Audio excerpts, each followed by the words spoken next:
Hey guys, how you doing? Welcome to the Academy Answers podcast. I'm doing this one really early. This is 6 a.m. in the morning and it's, 21 degrees outside. It feels like, I think the real feel is something like 6. So I think winter is on here in New York. How are you? Where are you? How's it going in your neck of the woods? Happy to have you. Always a pleasure. This is the Academy Answers podcast where we discuss the topics that we get from our blog or social media about happiness, freedom, full potential, becoming your best self, because we believe that those are the key to living your life, the best life, living a life of happiness and fulfillment, feeling that you are worthy, feeling that you are worthwhile, feeling that you have control. And the more control you feel, the happier you are.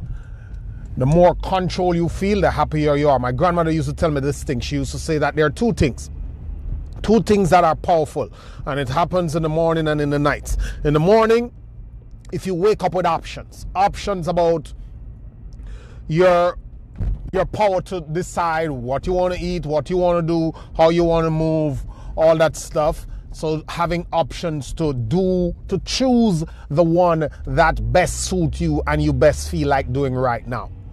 And the second thing is, it happens in the night, to go to bed with a peace of mind.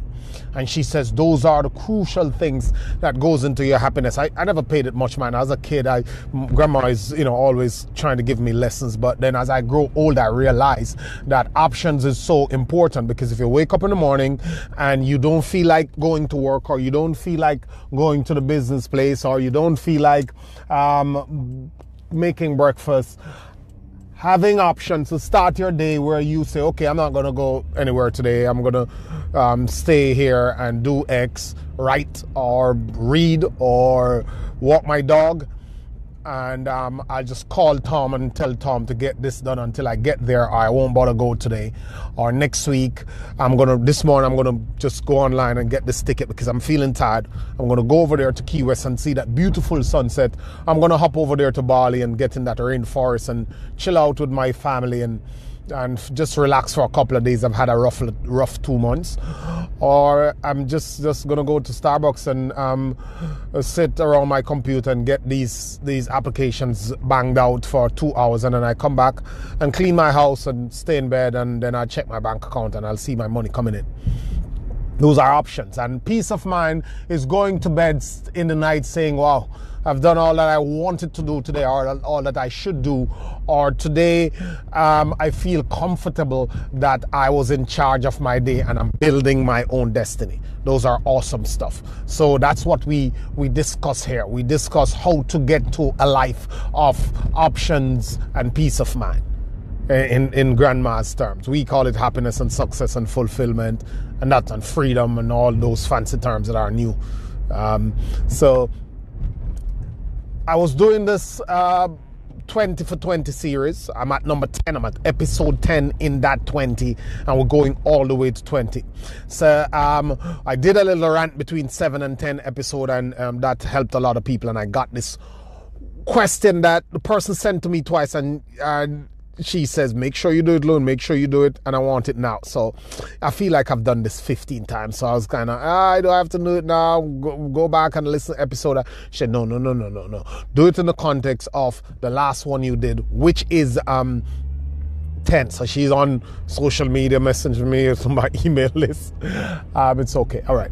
I don't mind doing it again, because she said to me, well, she got me, because she said to me that, Loon, you're the one who said that we often need to be reminded more than we need to be instructed. So let's go again. Let's be reminded. That's my own words. What am I going to do? So the question is, based on episode 10, my last episode, it's right there. You can go back and see it. It is, I don't know where you listen on, but usually every platform of the list of the stuff, or once you get over here to my Anchor platform where I'm at, then you'll see the list of stuff. I'm going to kind of compress them on my website and put them on a page, so all these episodes just sit there, and then when you go to the website you can listen through it, although it's probably take you to a platform depending on the type of link I get, but it doesn't matter. I'm going to put them there, then you can see it easily, and it will have the topics nicely. I'll probably put a thumbnail too, but I'll get to that. So the question is, how going for it. You talk about go for it, and you said that that is the biggest mistake anyone will ever make in their life. Doesn't matter what they think, but a big mistake that will come to haunt them, that will give them the most regret, is not going for it. And I too strongly believe in that. Not going for it is going to be the biggest mistake that you can ever make. How do you go for it? Well, I can go on and give you a long whole back and forth principles and strategies that that are everywhere, that are on this podcast, on YouTube, in a book, in a classroom, at a seminar, at a function. But I can also break it down into 3 simple things for you. Just three simple ways. Real simple, upfront, that you can check off every night, that you can look on in the mornings, that you can look at the end of the week, that you can look at the end of the month. That baseline triangle that you can actually take up, look on and say, okay, in this area of my life, in terms of going for it, and you could put going for it, am I going for it at the top? And then you could double line that, and then in the back of your journal or your diary, you could put the triangle. And if you do this, I'm promising you, if you do this, you will nail it. If you do this, all you'd have to put in the middle of triangle is one thing. So I'm going to give you the 3 things, and then I'm going to put right there in the middle of the triangle what anchor these 3 things, and put them all together and make it a must work for you once you're granted the gift of a little length in life, so you don't go dying or anything like that. You will actually get to it. When you wake up in the mornings, there's one thing that you, I, Bill Gates, Oprah, everybody has. Jay-Z, Shark Tank guys, you name it. Jeff Bezos, Elon Musk, all of us have this thing. 24 hours. The same 24 hours. Everybody gets that. Nobody gets 24.2. You cannot get 25. There's 24 hours in a day. And that forms the base of your triangle. 24 hours, 24 hours, 24 hours, 24 hours, 24 hours. The first thing is an analysis of your 24 hours. How many hours are you going to pull from that 24 to put into going for it? How many hours are you going to put into that 24 into going for it? So this is not going to be complicated. This is really simple, easy, and straightforward. This probably lasts me, I don't know, sometimes I ramble along, but this shouldn't go more than, say, 15 minutes. How much time are you going to put in? So when you wake up in the morning and you have that 24, as you do every morning, whether you're going to plan it a week out, a month out, however you set your schedule, whether you hit them a day at a time, I'm going to ask you, how many hours are you going to put into going for it? That's the first part of the triangle. The second thing is, when you go out there in this modern world, you earn money.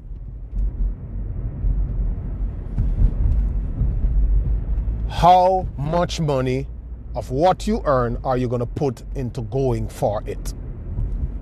Your money, what do you use your money to do? And I'll do this episode a little further down, but listen. Money is a tool.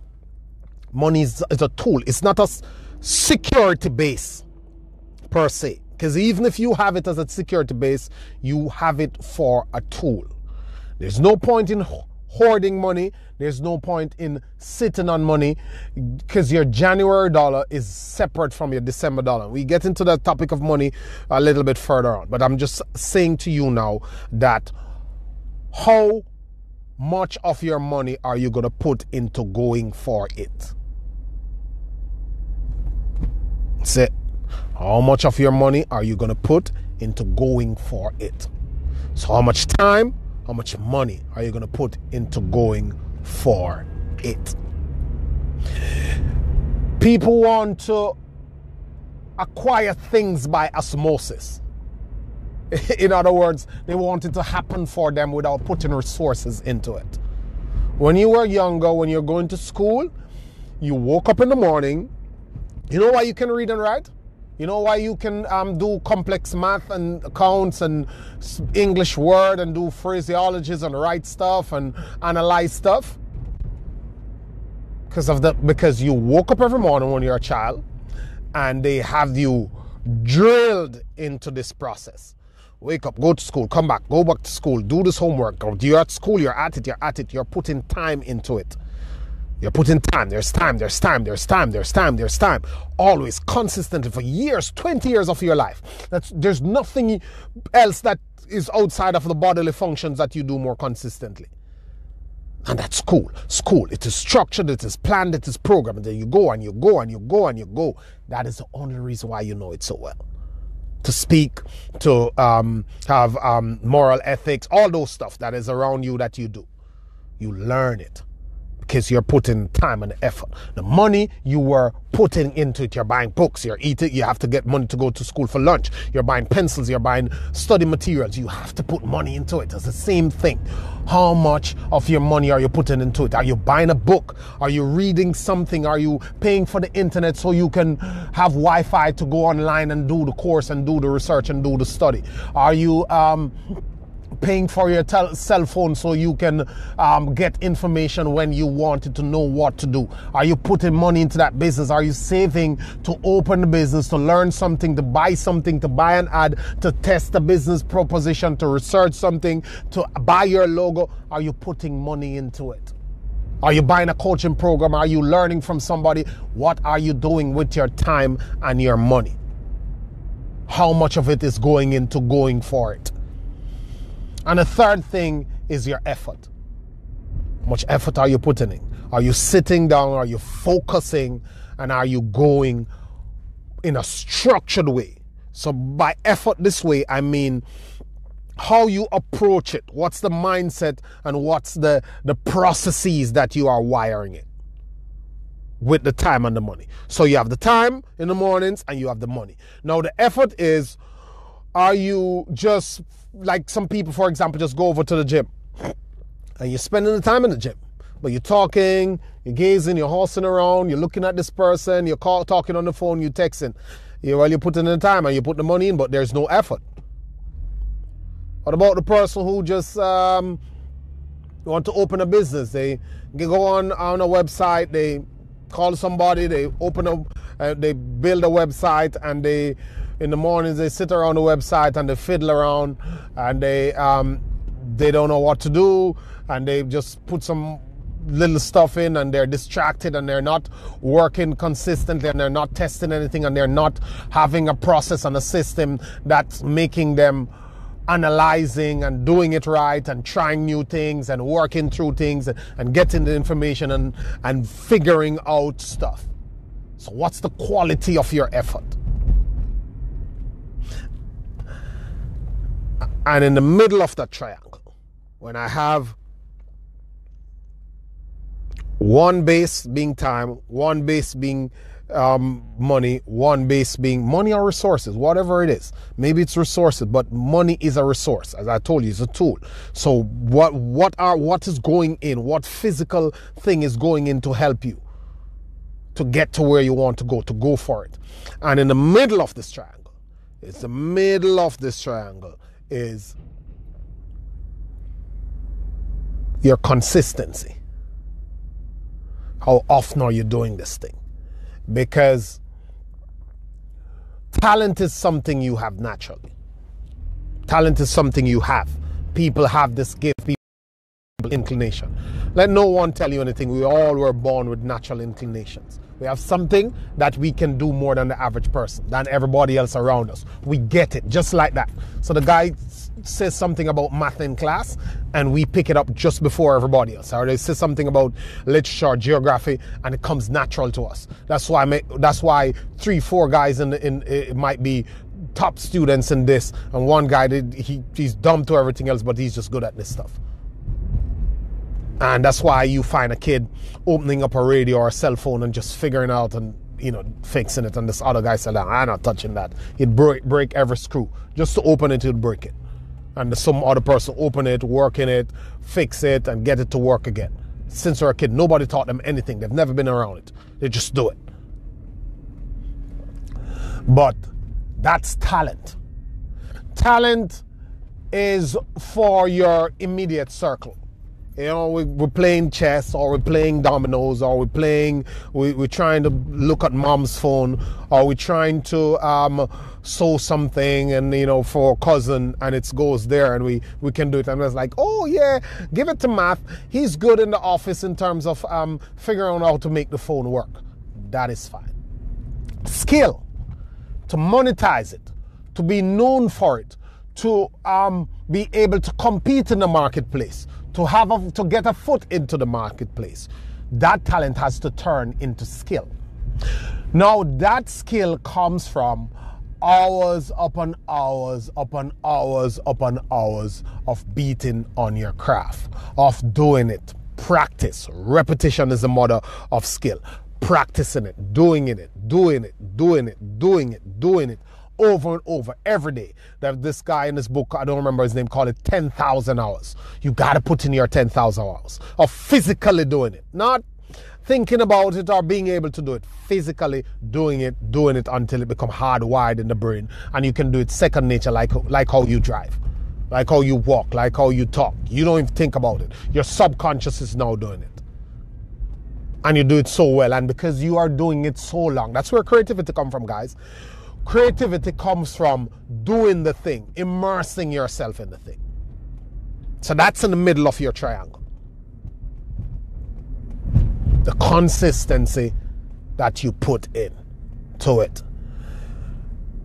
You're not going to get to mastery and excellence win. If you're not getting to excellence, you cannot get to any high levels of success. Your commitment to excellence will be one of your greatest quality. Your idea and your emotional drive to do it at the highest level, to improve this thing, to do it better. So right in that triangle, you have the magic of how to go for it.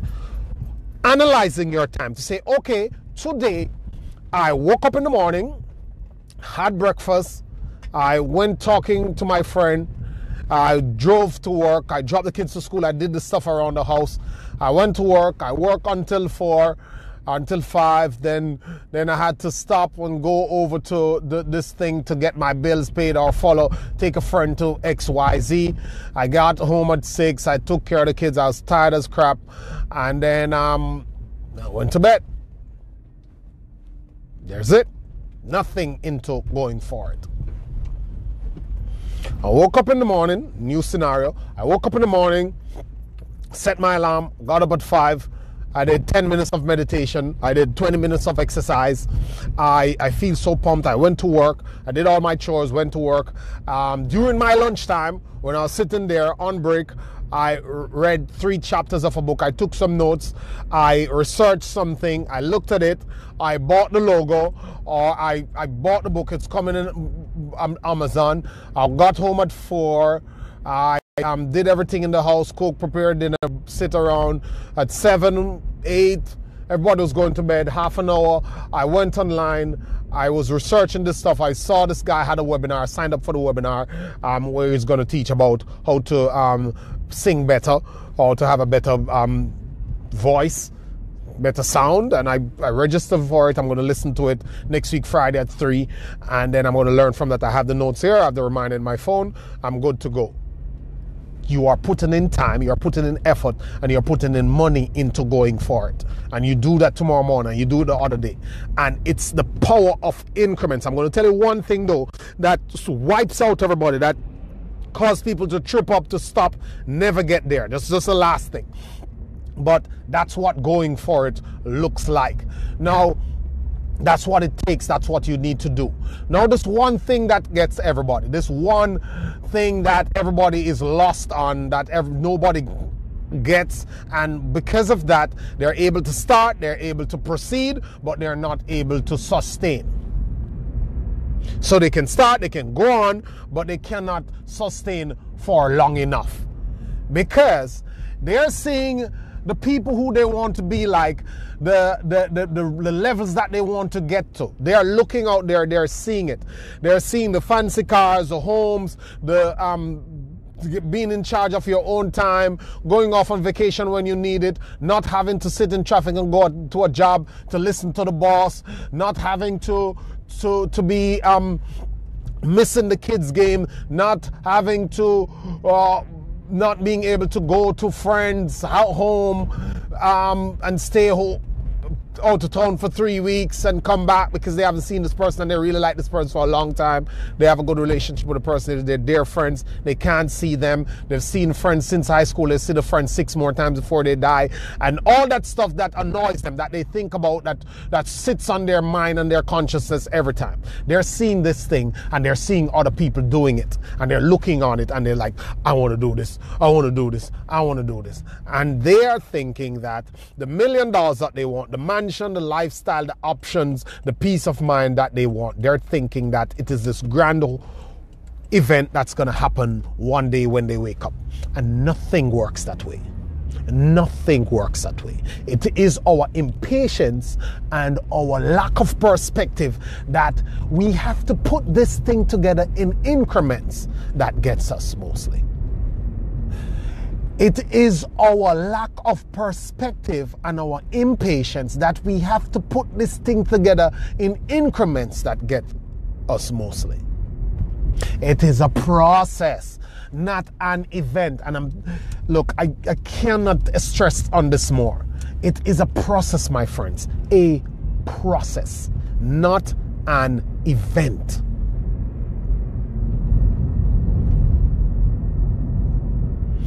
It's not going to happen overnight. It's not going to happen in chunks. It's dangerous when it happens in chunks for like the lottery winners and a couple of people who come into it from inheritance or something. When it happens in chunks, what happens is that you are not the person who maintained this thing. And there's a thermostat that all of us have. Your thermostat is who you are. And it will always maintain that temperature. So who you are, if you are a $100,000 person and they give you $1 million, your thermostat, which is who you are, will bring you right back down to $100,000. You'll mess it up. You'll waste the money. You'll lose the money. So my friends, look out for this. Look out for the urge you get to stop because it's not happening in a year or 2 years or 3 years.